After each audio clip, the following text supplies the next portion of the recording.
Hello, fellow travelers. What is up, everybody? Thank you so much for joining Fate's Wide Wheel. I'm your host, Sam Fain, and this week I get the pleasure of talking about Nomad, the 8th episode of season 2.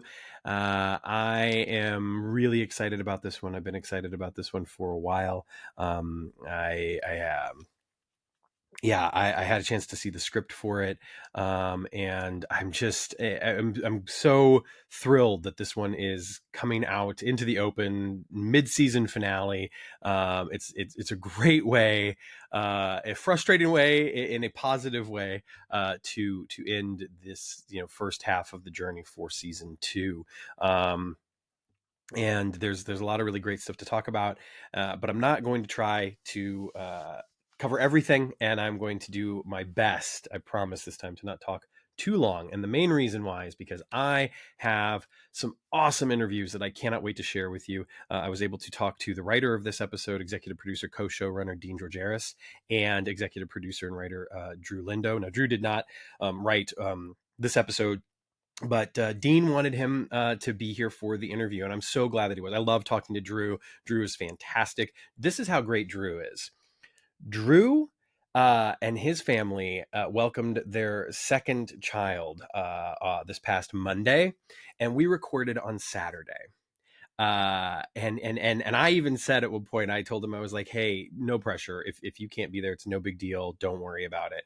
But he showed up, and he was there for about an hour, and it was just awesome. He always adds so much to the conversation. I'm so grateful and appreciative of him taking some time out to be there. It was really cool and a lot of fun. And Dean, of course, Dean always surprises me in the most wonderful ways with just these incredibly erudite yet passionate and inspiring answers to questions. I think he would admit this himself. Sometimes he'll go a very sort of circuitous route to get there, but it's always lovely, and I really appreciate him being on the show so much, because it added a lot to the discussion, hopefully, about this episode. And you'll enjoy hearing from them just as much as I enjoyed talking to them. The other interview I have, which I'm so excited to share with you, is, of course, with Eliza Taylor, who plays Hannah Carson on Quantum Leap and is featured heavily in this episode. She's such a delight. As Ben says at the end of the episode about Hannah, she's spectacular. She really is. And I just enjoyed speaking with her so much. I genuinely feel like it's one of my favorite interviews that I've ever done, which is saying a lot, because I love so much the opportunity I've had to talk to these people. Everyone involved with this show has truly, truly just been so generous and kind and welcoming. I've said it before. I will say it again and again and again, because it is so true. And I'm humbled and so appreciative, so grateful of their coming on the show and talking and sharing their thoughts and feelings, not only on the show, but sometimes on life, on acting, on writing, on art. It's just been such a blast. And speaking of art, make sure you check out the new poster that JJ Lindell has done for Nomad. I love it. I think it's one of the best of these first 8. It's right up there with Secret History, in my opinion. Just an incredible piece that helps to tell the story of this episode without spoiling anything, mind you. And it's just a lovely piece. You can find that over at jjlindell.com/FWW shop. And you'll also find some other cool stuff, including this hat. I'm not gonna lie, I love this hat. It's really kind of cool, and hopefully not too self-aggrandizing too show it. But anyway, you'll also find t-shirts, other posters, including the posters for Secret History, as well as that Doctor Who 60th anniversary Daleks poster, which was very, very cool as well. We're gonna have lots of other cool stuff along the way, some neat stuff over the break between the mid-season finale and picking things up, hopefully late January or February. That's what Dean himself says. He doesn't know for certain, which means, of course, I don't know for certain, but that's kind of the vibe, and hopefully that will indeed be the case. I didn't press as far as if it would be new day and time or anything like that. But we'll see. We'll see what happens. And obviously, as soon as I know anything, I will make sure to let folks know on the social media channels and on this podcast. So, I'm really, really looking forward to what's next, because this episode leaves us in a pretty incredible place. And I think one of the things that this episode does so well is it takes all of these sort of big plot elements, these sort of arc elements of the season, and ties them directly into the characters' wants and desires in a wonderful way. It's not necessarily setting up no offense, it's not setting up a boogeyman like Martinez, an obstacle to what they want. Instead, it is integrating, these things into the core of like who these people are and what they want and their desires. And it's really, really lovely. And I just think it's a hallmark of some excellent writing and some excellent storytelling from the entire writers' room. So kudos, and of course kudos to Dean, because I think Dean writes just a wonderful episode, incredibly cinematic episode, which of course the director and the DP deserve a lot of credit because it's such a beautifully shot episode as well. Wealth of credit to them. And of course the hair, the makeup, the costumes, I mean, everything is so on point. Once again, this production team just proves that there's really nothing that they can't do. And how emboldened would you have to feel, right, as a writer's room, as producers on this show, to just kind of be able to say, like, we can literally throw anything at them and they are going to give us something that feels good, that feels right. And I think that this episode is definitely indicative of that. And they got to shoot in Egypt for 5 days. How awesome is that? It just super cool. It looks beautiful. It feels so, there's such a scope to it, such a sweep to it, so cinematic. It's propulsive. It moves really well. It's got some incredibly, moving emotional beats for our characters. Some moments at the project, which I think are fairly, important to who these people are, and in particular for Addison.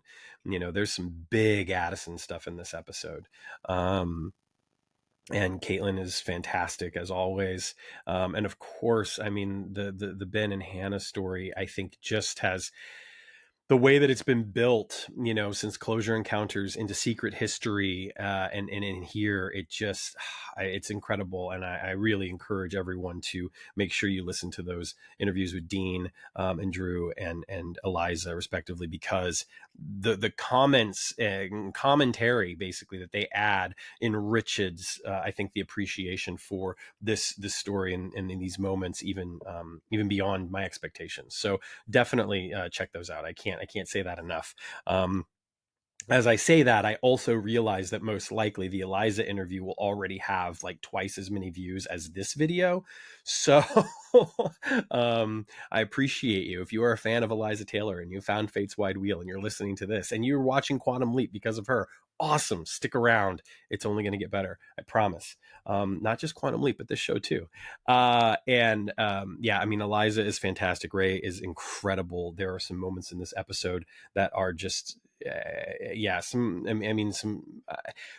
it sounds like hyperbole because I've said it a lot, but they just have some incredible acting moments, and there's some really, really wonderful small moments too. There's a moment where, Hannah reaches for a telephone, and that moment is just so well done. And I love little moments like that because it has a way of, really of saying a lot without saying too much, telling you a lot without saying too much. Anyway, so we're going to talk about the episode in a little bit more detail than just that. But before we do, I certainly want to thank all the patrons of Fate's Wide Wheel. Thank you so much for helping to keep the lights on, for making sure that this show can be produced, and that I can use the software that I'm using, that I find myself just humbled and so grateful. And it's not something that I really ever expected when we started this thing, 6+ years ago. So thank you so much for that. There's a lot of cool stuff happening over there right now. You've got the behind the scenes videos with JJ Lindell, where he takes us kind of step by step on the creation of his posters. I've been loving doing those videos. And, if you want to check those out, head over to patreon.com/fateswidewheel, and you can sign up for $1, watch all the videos, and then, peace out if you want to. And that's totally fine. If that's, if you want to just see those videos, I'd love for you to be able to see those videos. You can also, of course, set up a standing donation to the show, in any dollar amount that suits you. Before you do all that, though, I'm going to ask you one thing. This time of year especially, all year round, but this time of year especially, it's true. People have a hard time.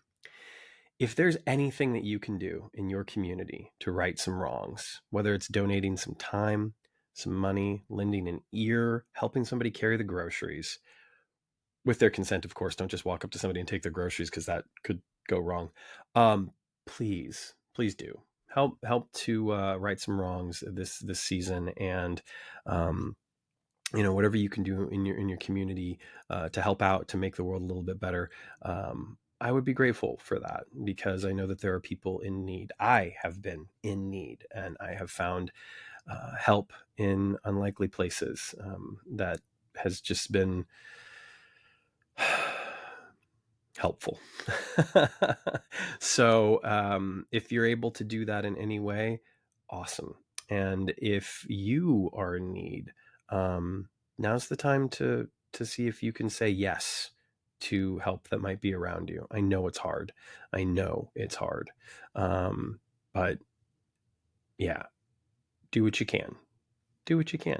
And in the world at large, if you want to, donate any of your hard-earned money to some causes, I will, of course, always throw my support out there for the Trevor Project and Doctors Without Borders. Those are two causes that I support personally, and they do incredibly important life-saving work, both of them. So I stand by their mission statements a great deal, and if you can support either one of those causes, great. If there's another cause out there that you want to support, awesome. There are, of course, many, many, many worthy causes that certainly could use assistance this time of year and all year round. Now, if after you've done all of that, first of all, thank you for doing that. You're awesome. You're Sam Beckett. You're Ben Song. You're a leaper. You're setting right some wrongs. But if after you do all of that, you do want to support the show, then yes, head over to patreon.com/fateswidewheel. You can support the show in any dollar amount that you choose, and you will have access to the special behind the scenes videos, to early previews of certain things when possible, and exclusive interviews at times.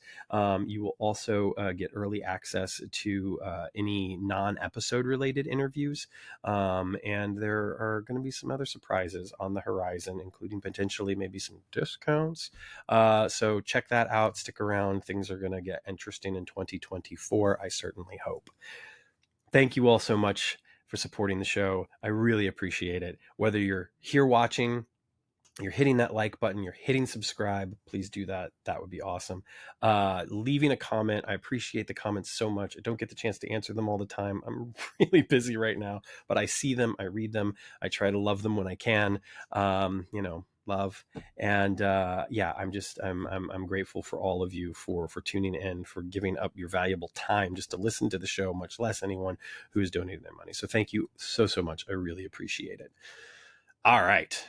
Should we talk about Nomad? Let's talk about Nomad. First, I want to talk about the title a little bit. Obviously, directly related to one of the characters in the episode, and a very important character. And I think that in this particular case, it is...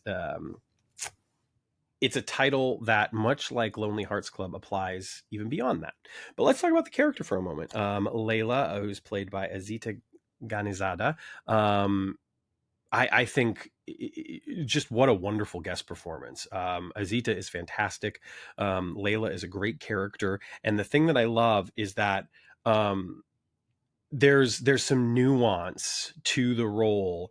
And I feel like it would have been very, very easy to just go in and kind of like do the job, pick up the paycheck, and leave. And that's fine. Nothing wrong with that. But I do feel like she brings something more to this role. And I can't quite explain it, but there's like this almost this altruistic, idealistic quality behind everything she's doing that is not evident from the get-go, especially with the way that she's playing the game, playing the spy game so well, risking her life in this way. And clearly, I mean, anyone who's willing to do that, there's got to be some sort of altruism or idealism at play. But the way that she's able to kind of bring that to the forefront in certain exchanges and stuff, I think is really lovely. There's certainly the stakes, the life-threatening stakes of her job, are certainly there. I think also the idea that she recognizes that she is up against the the misogyny of the times. She's up against the patriarchy in a way, because um, she's not what anyone expects, and yet she's the one that's getting all of this information. She's the one that is putting her life on the line to be a spy, basically. And anyway, I just think Azita does a lovely job in the role, and I really appreciated her performance. And I think the character of Layla, Nomad, our title character, really is just well written, well done, top to bottom. The title, of course, and the word nomad clearly applies to Ben as well. He leads a nomadic existence in a very unique way, traveling from time period to time period and place to place, never staying in one place for too long, hoping that he can set right what once went wrong. And I obviously, I love any time that we get these titles that kind of apply in multiple ways. And we often do. I mean, A Kind of Magic was like that, obviously. Secret History certainly did. I mean, they're good at titling these episodes. The other thing, though, that I failed to mention when I was talking to Dean and Drew, and then when I spoke to Eliza, that I wish I would have brought up, because I would have loved to have heard their perspectives on it, is I feel like Nomad can also apply to Hannah. We've seen Hannah 3 times now, and in each instance, it's been somewhere different. Now, obviously, purely from a plot standpoint, of course, because Ben's not going to go to New Mexico every single time, right? But the idea that we have seen her living this kind of nomadic existence, this, she's moving from place to place, as she, as her world gets bigger, and her world gets bigger because of Ben. Ben has affected her life in that way, and she's earned it. Like, there's no doubt I think in anyone's mind. I mean, obviously Hannah is capable of these things. She has agency of her own, but Ben has kind of helped to give her the nudge in the right direction, and certainly open things up for her in a way that I think has kind of given her the opportunity and the inspiration to go further and to dig deeper. And it's incredible to think of her in a nomadic existence as well, as she pursues, her own dreams. And I wonder, especially based on some of the lines in this episode, is her adventurous spirit, which is innate in the character, and it's something that Eliza and I talked about a bit, but is it also perhaps motivated by a desire to perhaps be in the right place in the right time to meet Ben again? Like, does she kind of intuit that if she had stayed, in Princeton and just like been a teacher or whatever, would she have really had the opportunity maybe to cross paths with Ben again? And now, especially having, met him in Egypt when she's at this conference, there's got to be that element of like, I need to keep moving. And that's a wonderful kind of theme of this episode. Magic says it to Addison about moving forward. Ben says it at the end. I've spent the last 24 leaps looking back. Now I'm going to look forward. And I love that notion. And in particular, I love what it means for Hannah. And it's something that Eliza and I talk a lot about, so I'm not going to go into too much detail here, because you should check that interview out by all means. But I love the aspect of this character that even without Ben around, I have no doubt that she is having adventures, that she is living her life to the fullest. And she, I think that makes her an altogether more interesting character. I think it makes the concept of love mean more. And I think that it's this idea, Dean said it perfectly about love being infinite. And I think that that is something that this world needs to clue itself into even more. And, as exemplified in these characters, especially in Hannah, but Ben as well, that notion that love is infinite is really beautiful. And so, yeah, I just think that there's this aspect to Hannah's character that fits that Nomad title as well as Ben and Layla, which I think is really pretty cool. So Anyway, I love I love so much about this episode. I'm a huge fan of spy fiction, and I of course cut my teeth as a youngster on like James Bond films. Scarecrow and Mrs. King was a TV show as a youth that I enjoyed, and I think that especially seeing something like James Bond, our view, if that's your approach to like spycraft in any way or whatever, it's certainly, that's not what it is, right? Like that's this power fantasy. Great. It's lovely entertainment, and they've certainly crafted some fine films over the years. And I think I still have, yeah, I have that box set behind me. So no shade towards James Bond. However, it's not necessarily an authentic depiction, right? And so I got into John le Carre novels in my 20s. And Tinker Tailor Soldier Spy is still probably one of my favorite books. I just love so much about that book. I love what it says about identity. I love what it says about interpersonal relationships, betrayal, trust. And then, of course, it's a good yarn, right? Like there's just this wonderful psychological warfare and drama that plays out against this tapestry of these incredible characters and these high stakes. And so I was drawn to that. I've read books by Alan First. I've read McHarren's Slow Horses. I mentioned some of this stuff even when talking with Dean and Drew. So I have an appreciation just kind of for spy stories in general. One of my favorite television programs of all time is a British show called The Sandbaggers. The Sandbaggers has got to be the most unassuming spy show ever, but by far, in my opinion, it is the most interesting. And it's just a brilliant piece of television in general. It reminds me so much of the way that, like, um, you know, Aaron Sorkin crafted a show like The West Wing, for instance. It has all of this kind of intrigue and drama and these politics and everything, but there's just it's really quite wonderful. And the other thing that's kind of neat about it, and the parallel to Quantum Leap, is that you kind of get this sort of bifurcated like story in a way where there are people in the field and then you see people in the office. The majority of the show takes place in the office, though, so this isn't about like the action adventure exploits of your spies in the field. This is about the people in the office working to make sure that, like, spy number one has the resources they need in order to pull off said mission, or spy number one having to play the game with this bureaucrat in order to have access to talk to this foreign dignitary in order to get information to feed to, spy number one in the field. So it's really a wonderful show. And I feel like it's a show that unfortunately has kind of gotten buried by the sands of time in a lot of way, but I would encourage anyone to check it out.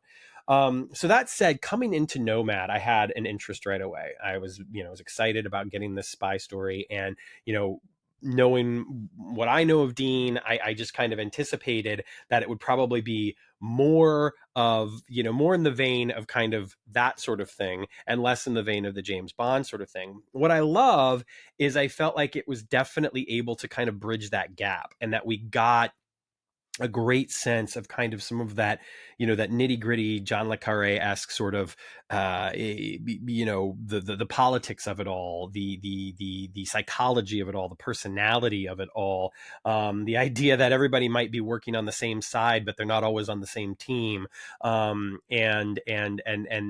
the disposable nature sometimes of these assets of people, of human beings, even dehumanized in a way, as just be referred to as assets or whatnot. So I felt like it really hit on some wonderful elements of the genre that we don't often see, because obviously we're going to be a little bit more focused on the action adventure nature of it all. But again, the wonderful thing that I think this episode does is that it strikes a nice balance between the two. Obviously, there's some adventurous exploits for our characters to take part in, but there's also that kind of drama of the quieter moments, with Ben and Barnes, played by Lou Diamond Phillips. All right, first I got to get this out there. There was a report that came out a month or so ago from an outlet that I've never even heard of this outlet before, this seems like gobbledygook. I don't even know what I'm looking at. And they were like, Lou Diamond Phillips is going to guest star in Quantum Leap.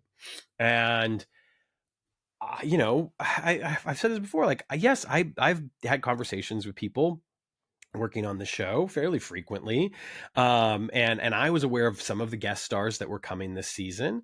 I had never heard his name mentioned at all, and so I just thought, like, well, this is weird and can't be right. I don't know. I don't buy this.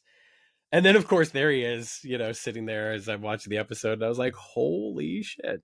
So anyway, seeing Lou Diamond Phillips sitting there, getting ready to talk to Ben, it was really cool, and I think Barnes is an interesting character. I think Phillips' performance is an interesting one, to be completely frank, because he does this wonderful job of portraying kind of, you know, the boss in this situation, and certainly has that don't trust anyone attitude, while also, of course, being supportive of, you know, Ben's character, if you will, but you know, not necessarily being too supportive, and certainly when it comes to Nomad, not being willing to sacrifice too much in order to get her out. And I think it's just an interesting, there's some interesting moments in the performance, and there were a couple of times when you know, at first I was kind of like, I don't know how I feel about that moment, but looking back on the whole and the context of it all, the levels which he's able to give the role and give the performance, in particular that moment when he kind of explodes in the office and he's very angry, it it kind of drives home, and it certainly makes sense in the context of, at the end, him being there to help, like in person, like literally driving the getaway car, you know. And all of a sudden you get this sense that Barnes, by way of the performance and the writing, that Barnes does care, you know, that this is a job to him, and it's a job that has incredibly high stakes, but that does not mean that he is, you know, cold about it. There is an investment in the human beings and the human aspect of it, and I feel like that's important to have. I can't believe I didn't mention The Americans earlier when I was talking about spy stuff, by the way. The Americans is also one of my favorite shows ever. Anyway, so it was, I thought Lou Diamond Phillips's Barnes, it was not what I expected, but I have a greater appreciation for it after, you know, thinking about it and sitting on it for a while than I might have my first watch. And I think part of it is because it was in such stark contrast to what we were seeing from everyone else. You know, it was a different kind of investment and a different kind of mood and a different kind of tone. And I worried, I think, as a viewer, as someone who, you know, knows that they're going to comment on the show, that maybe it didn't fit. But after having some time to think about it and watch the episode a couple of times, I was able to, you know, to realize, it's like, oh no, like that it does make sense, and this is why it makes sense. Which is lovely, and I think, again, a testament to the writing and the performance. So kudos, and what a great name to get for the show. I mean, Lou Diamond Phillips, you know, I mean, I think he's given some really wonderful, lovely performances over the years. I mean, going all the way back to like La Bamba, even to stuff in like Young Guns, even you know, the performances on Longmire. I thought he was just wonderful on Longmire. So it was really, really cool to see him in the episode. I don't know if it was intentional, but there was definitely, his appearance certainly reminded me a little bit of like, you know, Gary Oldman. And we've seen Gary Oldman recently in a number of kind of roles like this, whether it's playing Smiley in Tinker Tailor Soldier Spy, or is working Slow Horses right now on Apple TV. Again, whether that was intentional or not, I definitely got a little bit of that vibe, which I thought was a fun little connection considering the world that we're living in. Let's just talk about the location shooting. My God, the fact that they were able to, and Dean tells a lovely story about, you know, choosing Egypt and having that be the location. And Eliza has some wonderful comments about being on location as well, but it just looks amazing. I wish, and I've said this before, I just wish this show could be shot on location all the time. I wish they never had to do anything in the back lots, unless of course it's, Lonely Hearts Club, which is, we're on a back lot. And that's not because the back lots can't be magical in and of themselves. And that's not because they don't serve a purpose. And, and sometimes it just works beautifully. Right.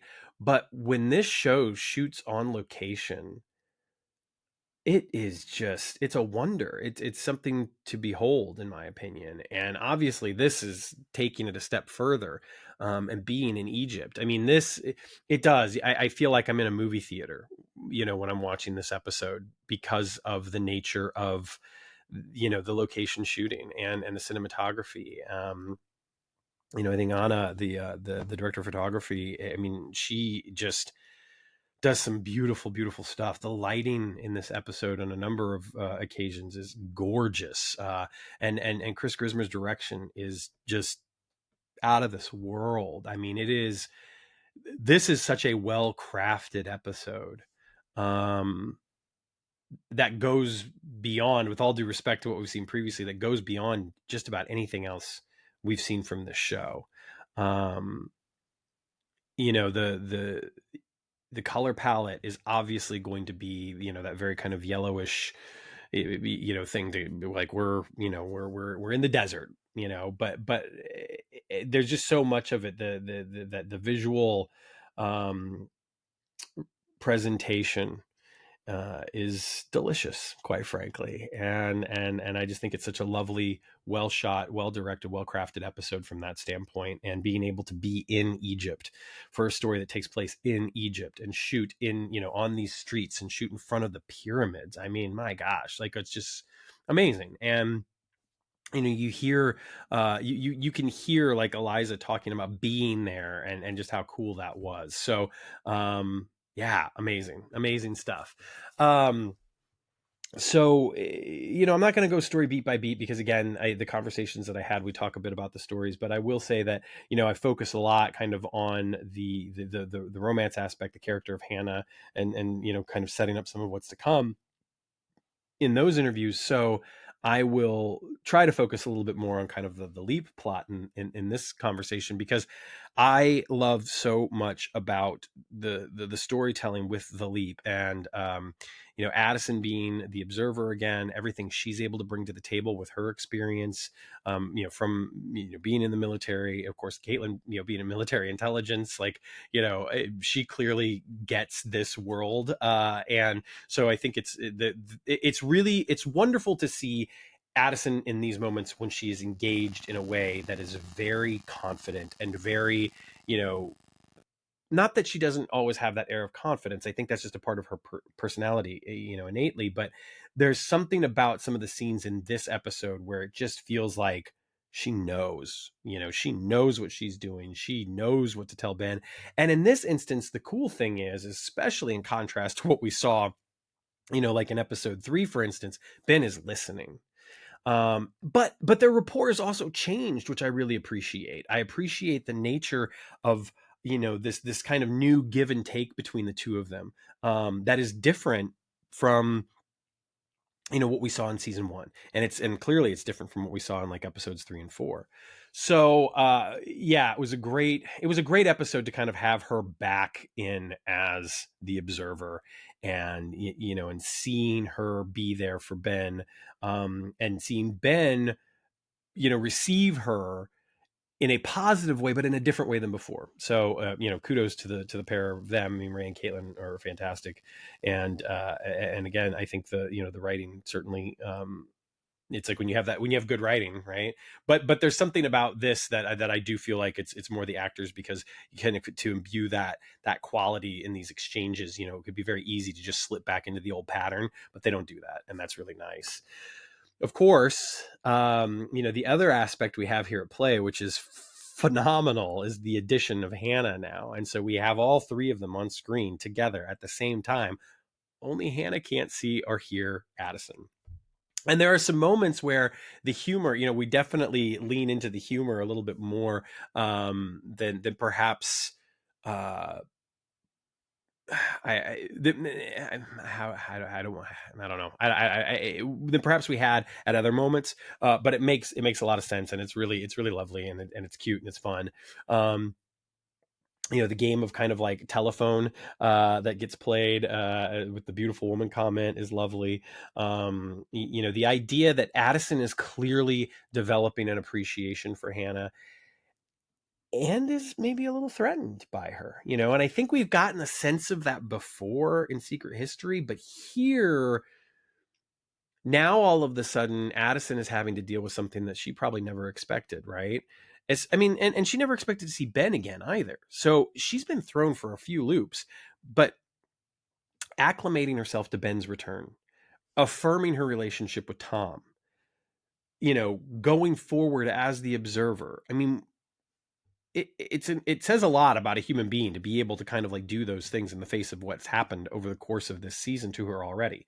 But now, literally coming face to face with the person that she herself even says Ben and Hannah are in love. It's pretty incredible. The nature of those scenes. And of course, you look at some of the social media posts, you listen to some of the behind the scenes stuff, you realize that Caitlin and Eliza have developed this really lovely friendship, and it's awesome and wonderful. And yet the characters, there's definitely, whereas Hannah, I think is maybe a little bit in the dark about the nature of the relationship with Addison.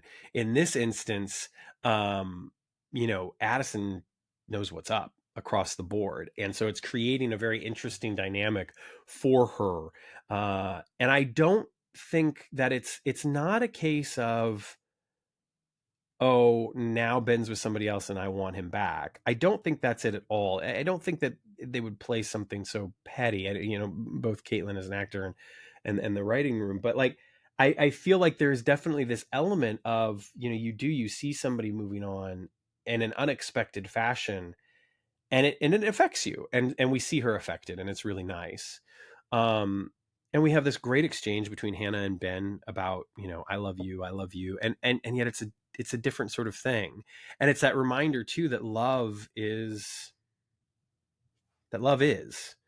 And I think this idea that there's only so much to go around, that there's only this kind or that kind, is wrong. And I just love getting to see these expressions of love, and what they can mean in these different situations. And I think, as it pertains to Hannah and Ben, when the plot takes a turn and they believe that Layla's been killed, and it seems like Ben might be stuck there, just, I mean, some lovely, lovely, beautiful stuff. And the scene at the window, the way that it's lit, the way that it's shot, it's so gorgeous. It is above and beyond what we see on a lot of network television. I will just say it. Like that, to me, the look of that scene is, whatever you want to say about prestige television, or, whatever HBO is doing. Actually, that's a poor example because, they're jettisoning everything. But anyway, it really just was a cut above, and I loved that. I loved that look of that scene, and it enhanced it. It enhanced this lovely, beautiful scene where they're talking about, these pretty heavy things. I mean, Hannah says, I'll be lucky if I get to spend a whole week in my lifetime with you. But I love that thing. I'll be lucky. Lucky. Like, it's not, this isn't tragic. This isn't sad. This isn't, maybe there's a bittersweetness to it. Sure. But this is an appreciation. This is an expression of gratitude, and that's love. And I just really enjoyed this moment that they get to share, in spite of knowing that, and where they thought that maybe Ben would be sticking around, that his destiny is something different. And that phone moment that I mentioned earlier, when the phone rings, it's like, Hannah gets it. The bubble has been burst, right? But I don't think, but the lovely thing is it doesn't feel like this, well, now I can't love you because you're leaving. You know, it doesn't, I love the way that it leans into the optimism and the hope of love, as opposed to, you know, making it hard, making it difficult, making it something that doesn't feel worth it, or whatever. It's just really, really lovely. And I think that we see so many times, and it's the reason why I quibble with anyone who criticizes the show as being a soap opera in any fashion. I understand where they're coming from, but I think it lacks nuance completely to try and label the interactions in this show as being that. And this is a prime example, because this does not like shatter that illusion in any way and now create this you know, this rift between the two of them and all this awkwardness and tension and, you know, drama for the sake of drama or whatever. Instead, we get this lovely kind of affirmation of who these people are and what their connection means to one another. And I think that that's fantastic. Of course, you know, that moment is so pivotal for so many characters too, because it shows us that Nomad is still alive, Layla's still around, right? Like, she's out there and she's fighting. And, you know, I think that that's the thing too, is like, as wonderful as Azita is, it's a wonderful reminder that, you know, what we hear about a character is just as important when we see a character. And I think this moment tells us a lot about Layla, which is a really cool moment. Again, this is the moment where Barnes shows up big time, right? Like, Barnes is like, you know, she's still alive. Like, we got a chance. Let's make this work. It's really great. And then, of course, like the way that Ben and Hannah are working together, and Hannah's agency, her sense of adventure, her willingness to kind of just put herself out there, even if it means putting herself in danger, the confidence, you know, I mean, she's a great character. And I love the idea that, you know, she's with Ben on this, that we see in Closure Encounters. She's kind of like just the sidekick, right? And then in Secret History, there's definitely kind of a partnership, but she's still the assistant in some ways, right? And then in this episode, these are two people on equal footing, and I love that. And it's really wonderful. And if you think about it in terms of age too, this is the closest in age that they have been, you know, since the time that they met, which is also wonderful. I think technically Ben might be a couple years older still, but yeah, there's so much about the nature of their relationship in this episode that feels like we've got equal footing, you know, two partners, as opposed to, you know, she's along for the ride. And I really enjoy that. And I enjoy what she brings to the adventure, in particular in this climactic scene. And we get this really great chase, and, you know, there's just some wonderful stuff from both of them, the Southern accent. And of course, Layla is free. You know, they get Nomad out, and they're able to ride off into the sunset. You know, Barnes and Layla are. And then we get this lovely, lovely moment where Addison, you know, bows out and says, I'm gonna, you know, leave you to this, so that Ben and Hannah can have that final moment together. And it's really, I don't know, it's just romantic as hell, and it's a wonderful moment. I mentioned this in the Eliza interview, although I was uncertain because, you know, when she told me they shot it, I was like, oh gosh, maybe I missed it. But in the screener, maybe it'll be different on air. I don't think so. Generally, they're not, but sometimes that can happen. In the original script, Ben says, I love you too, after Hannah says, I love you. In the screener, he doesn't. He just, you know, he kisses her, and that's where they make the cut. And because when they shot it, apparently, according to Liza, he does say it. I kind of love that he doesn't say it back, not because he doesn't feel that way, but almost because it's like he doesn't need to say it. Because for him, her expression of love is enough of a validation of his own love, and enough of a validation that she knows that he loves her too. And that is a greater expression of love, in my opinion, than I love you too. Now, that's awesome too. I do that with my spouse all the time. Of course. I do that with friends all the time. You know, last night I was on the phone with a friend. I love you too. It's beautiful. But in this particular moment, in this particular story, in this world in which we're living, it was really lovely. And then when Hannah walks away, it there's a confidence there, and it mirrors Closure Encounter in a way, because it's like when when Ben's walking away after the "see you later" comment, and now she's walking away after Ben has quoted her saying "see you later," and he tells her she's spectacular, and it really, I don't know, I just love it. I love it. I love this show. I fucking love this show. And if you don't, that's fine. That's fine. Everyone is allowed to like whatever they like. I like this, and I love talking about it. But I thought that Nomad was a fantastic episode and a brilliant way to go into the mid-season break. And, of course, didn't think I was going to leave it out, did you? They do that in a way that leaves us hanging for certain. At the beginning of the episode, Addison's cooking. She's actually cooking a North African / Middle Eastern dish called shakshuka, which I've had before. Which again, we talked about so much, I didn't get to ask all my questions. But one of the things I was going to ask Dean about the intention of that, knowing that the episode is set in Egypt, if there was some, just kind of a fun little parallel there in joke or whatever.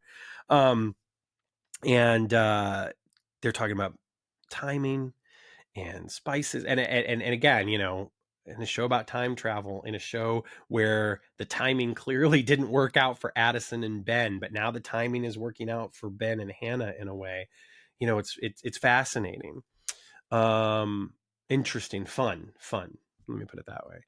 And Tom gets called away. And while Addison is looking for spices and stuff, she discovers an engagement ring. So now, of course, the thought is in her head, like, wow, Tom is going to propose. She talks with Ian about this, and they are excited. And it was interesting. I asked this question, and Drew and Dean both provided some really wonderful answers, because there was a part of me that was just sort of like, would they be that happy about it? I mean, I'm sure they would be happy, but how happy are they? And so I was really interested, and their responses, it was just sort of like, oh yeah. And so upon rewatch, it was just kind of like, yeah, of course, of course they're going to be supportive. Of course they're going to be happy for their friend, and it was really lovely. We get Jen comes in. Oh, deception noted. I mean, I adore Nenrissa's work on the show, because I want to see her do more, of course, but like, even when she doesn't necessarily have a lot to do in an episode, she still just does something that I laugh at, which is great. And so clearly Addison's taking the chances of a proposal seriously. Tom gets back from going to DC, and they're sitting down to dinner, and Addison thinks it's coming because Tom is going over to get something. He has something to tell her or whatever, and talking about trust, etc. And she thinks, oh, here it comes, but he reaches into his bag and he pulls out a folder and he hands it to her and says that it is a partial damaged hard drive that they found related to an old DARPA project, and it's a way to bring Ben home. Now, I'm certainly of a mind that the threads are going to start coming together once we come back from the mid-season break. The, Rachel's boss with the chip, the hard drive in the folder, Hannah, I think it's all going to start to tie together in some way. Now, whether that means that it's tied together literally, like Hannah's responsible for this hard drive and the chip and all that sort of stuff, I'm not necessarily saying that, but I do think that the threads of the story are going to start to tie together and coalesce into one big thing. And I have a feeling that we're going to get a true, as much as we got kind of the, just out there batshit insanity of Judgment Day, I feel like we're going to get another kind of all out, just amazing finale this year, and you're not going to want to miss what leads up to that. And I don't know much about 9, 10, 11, 12, and 13, but I can certainly say that there's just a lot more, I think, of the goodness that we've had leading up to this in store, and I'm really looking forward to it. And I think Nomad leaves us in an incredible place to have lots of discussions, to head over to Peacock and rewatch the show. to enjoy and savor Eliza Taylor as Hannah, to just I enjoy and savor the work that Caitlin and Ray have been doing, to enjoy and savor those incredible moments from One Night in Koreatown with Magic, for instance, to just, I mean, there's been so much great stuff in these first 8 episodes. And I certainly think like Secret History, Lonely Hearts Club, and Nomad are probably my top 3 of these first 8 thus far. Although Closure Encounters, I feel like you almost have to throw in there too with Lonely Hearts, because they just feel like they are, two sides of the coin, right? But yeah, I incredibly strong work in these first 8, and I can't wait for what's next, and I hope you feel the same way. So yeah, Nomad is great, and it's one of my favorites of the season. I think between this and Secret History, we got 2 absolutely incredible episodes that are, I think probably the best of the entire series thus far. Yeah, somebody commented, and I loved seeing this. Somebody commented about Secret History being one of their top 5 Quantum Leap episodes ever, including the classic series. And I love seeing comments like that, because I think that there are definitely people out there that are appreciating the show in the same vein that, we appreciate the classic series. And there's no doubt in my mind that the best episodes of this series, stand with the classic series for certain.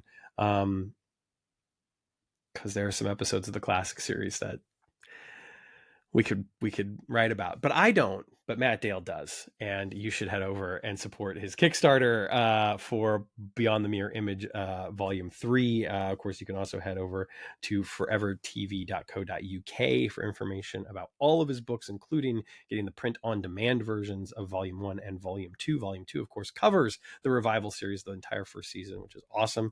He's done some incredible work, without a doubt. So check those out.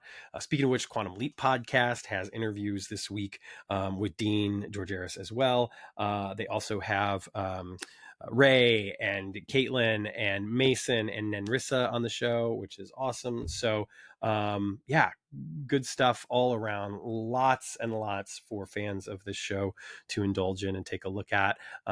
Make sure you check out the Eliza Taylor interview. I loved it. One of my favorites that I've had the chance to do. Make sure you check out the Dean and Drew interview, which I adore those guys so much, and I'm so grateful for them spending time. And again, I just think that both of them, they just bring so much to the table, and every time I talk to them, I have light bulb moments. I learn something, and it's just such a joy, and I'm so appreciative. So check those out, and keep watching Quantum Leap. Get those Peacock numbers up over the holidays. We'll be back real soon at Fate's Wide Wheel with some interesting stuff. JJ Lindell's going to kind of, come partner up with me a little bit more. We're going to talk about some fun stuff. I've got a couple other guest hosts, a couple other interviews I'm cooking up. If one of them happens, I'm very, very excited, because I think it'll be somebody that'll be a lot of fun to talk to. And I'm hoping to be able to share that with you very, very soon.